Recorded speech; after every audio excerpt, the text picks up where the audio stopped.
અહીંયા આપણે ક્યાં બધાએ જોયું નથી. પાણીની અહીં શું વ્યવસ્થા હતી? ડંકી, હેન્ડપંપ.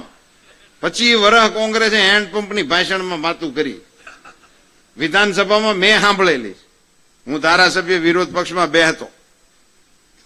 બોલો, મંત્રીઓ ભાષણ કરતા એમ કે આ વર્ષે અમે 7,000 હેન્ડપંપ ગયા વર્ષે કર્યા હતા, આ વખતે અમે 8,000 હેન્ડપંપ કરવાના છે. આ ધારાસભ્યો બધા ભાગશાળી છે. એને કોઈને અત્યારે એવી આવી કોઈ નોબત આવતી નથી. મેં હેન્ડપંપના ઉદ્ઘાટન કરેલા છે. ડેન્કી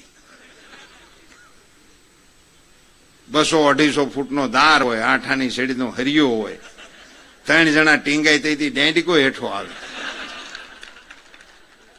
એ પાણીની એ સુવિધાઓ પાણીની હતી. ટેન્કર આવતા હતા તીનોડી વાળા, ત્યારે બધું જલકાતું ઉપડે ને ગામના પાદરમાં આવીને ઉભું રાખે, હાથ પાડે, પાણી ભરી જજો, ટેન્કર આવ્યું છે. આખા ગામની બેનું ભેગી થાય આંડા લઈને.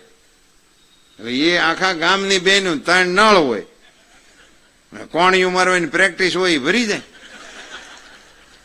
બાકીના આવે થઈ રહ્યું ખાલી છે. આવું 50 વર્ષ આ રાજ્યની અંદર હાલ્યું. મિત્રો, ભારતીય જનતા પાર્ટીનું રાજ આવ્યું. કેવડિયા કોલોનીથી ઉપાડેલું નર્મદાનું પાણી તમારા પાદર સુધી પોગાડી દીધું ભારતીય જનતા પાર્ટી. મિત્રો, આપણા તો શાસ્ત્રોમાં વર્ણન છે.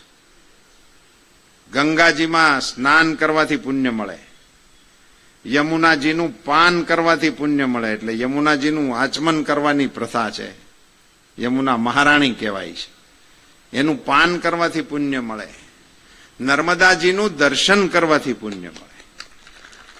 હું તો આપ સૌને વિનંતી કરું છું કે નર્મદાજીનું પાણી આપણે ગામડે ગામડે પાઇપલાઇનથી જે પહોંચાડ્યું છે, એ પાણી જેના ઘરે નળમાં આવતું હોય, સવારમાં નળ ખોલીને પછી એને પગે લગાય માતાજી આપણા ઘરમાં. એના દર્શનનું આપણને પુણ્ય મળે. આ વ્યવસ્થા દેશની અંદર ક્યાંય નથી થઈ. એવડી પાણીની ગ્રીડ એ આપણી સરકારે આપણા રાજ્યમાં કરી. નર્મદા બાંધ જવાહરલાલજી ખાતમુહૂર્ત કરી ગયા હતા. 10 વર્ષ સુધી મનમોહનસિંહજીની સરકારે એને દરવાજા ફિટ કરવાની પરવાનગી ન આપી. હમણાં અમદાવાદની સભામાં બોલ્યા